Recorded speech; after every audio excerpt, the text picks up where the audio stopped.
কালীঘাট তৃণমূলের 21শে জুলাই নিয়ে বিতর্ক জারি রয়েছে। মঞ্চে উঠতেই দেওয়া হয়নি। বিস্ফোরক অভিযোগ শ্রেয়া পান্ডের। দোলা সেনকে কড়া ভাষায় আক্রমণ শ্রেয়া। স্টেজে ওঠার সময় আটকানো হয়েছিল। স্টেজে কারা থাকবেন আগেই তালিকা করা বলে দোলা সেন তাকে সরিয়ে দেন বলে দাবি শ্রেয়া। মমতা এমন কোনো নির্দেশ দেননি, দাবি সাধন কন্যা। দিদির সঙ্গে অনেকে দেখা করতে চায়, যারা ফুটেজ চায় না, হয়তো তারা যে কথা বলতে চায়। তো এই সময় লোককে যদি এটা হয়তো ওরা কেউ জানেও না, কিন্তু দিদির নাম করে কালকে অনেকে এটা করেছে। তো আমি দোলা সেনকে মিন করেছি। আমি যেটা লিখেছি সেটা আমি দোলা সেনকে মিন করেছি। আপনার অন রেকর্ড বলেছিলাম। উনি বলেছেন দিদি ওনাকে একটা লিস্ট বানিয়ে দিয়েছেন। আমরা জানি যে দিদি ওনাকে কোনো লিস্ট বানিয়ে দেননি। এটাই বলতে চাইছি। দিদির কাছে যেতে গেলে যেন মানুষের ব্লকেজ না হয়।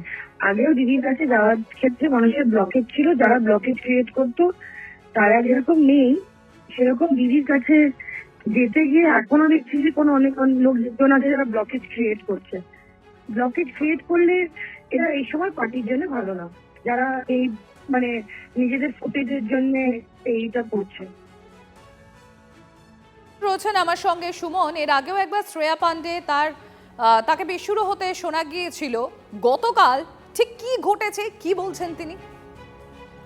গতকাল শ্রেয়ার যেটা দাবি যে সুপ্তি পান্ডে তিনি যখন মঞ্চে উঠতে যান তখন তাকে আটকানো হয়। পাশাপাশি অনেকেই ছিলেন ওই স্টেজের কাছে যারা দোলা সেনের কার্য নির্দেশগুলোকে নির্বাহ করছিলেন, তারা শ্রেয়াকে আটকান এবং শ্রেয়া হিউমিলিয়েটেড ফিল করেন বিভিন্ন জায়গায়। তো স্বাভাবিকভাবেই তারপর শ্রেয়া একটা বিস্ফোরক ফেসবুক পোস্ট করেন যেখানে তিনি দোলা সেনকে আন্টি বলে কটাক্ষ করেন। পাশাপাশি অরূপ এরা মমতা ব্যানার্জির কাছে কাউকে ঘেঁচতে দিতেন না বলে যে অভিযোগ উঠছিল, দোলা সেন নাকি তাদের রিপ্লেসমেন্ট হয়ে উঠেছেন, এই মর্মেও কিন্তু শ্রেয়া তার ফেসবুকে লেখেন। স্বাভাবিকভাবেই শ্রেয়ার কণ্ঠে তাল কাটছে এবং শ্রেয়া কোথাও কালকের এই ঘটনায় খানিকটা বিব্রত। তবে মমতা ব্যানার্জির পাশ থেকে সরে যাওয়ার কথা এখনো তিনি বলেননি, বরং মমতা ব্যানার্জির কাছে এত কর্মীরা গিয়ে কথা বলতে পারে, সেক্ষেত্রে কেন ব্লকেজ থাকবে সেই নিয়ে প্রশ্ন তুলে খানিকটা অভিমানী হয়ে উঠেছেন শ্রেয়া। ধন্যবাদ সুমন।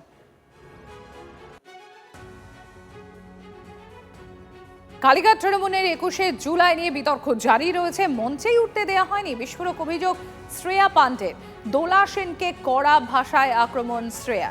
স্টেজে ওঠার সময় আটকানো হয়েছিল। স্টেজে কারা থাকবেন আগেই তালিকা করা বলে দোলা সেন তাকে সরিয়ে দেন বলে দাবি শ্রেয়া। মমতা এমন কোনো নির্দেশ দেননি, দাবি সাধন কন্যার।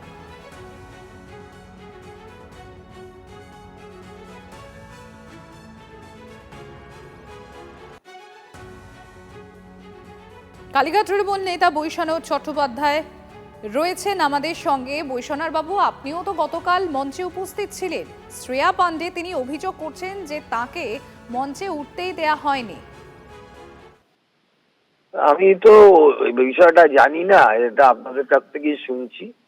এটা বলতে পারি যে কালকে প্রচুর জনসমাগম হয়েছে, এত মানুষ এসছে।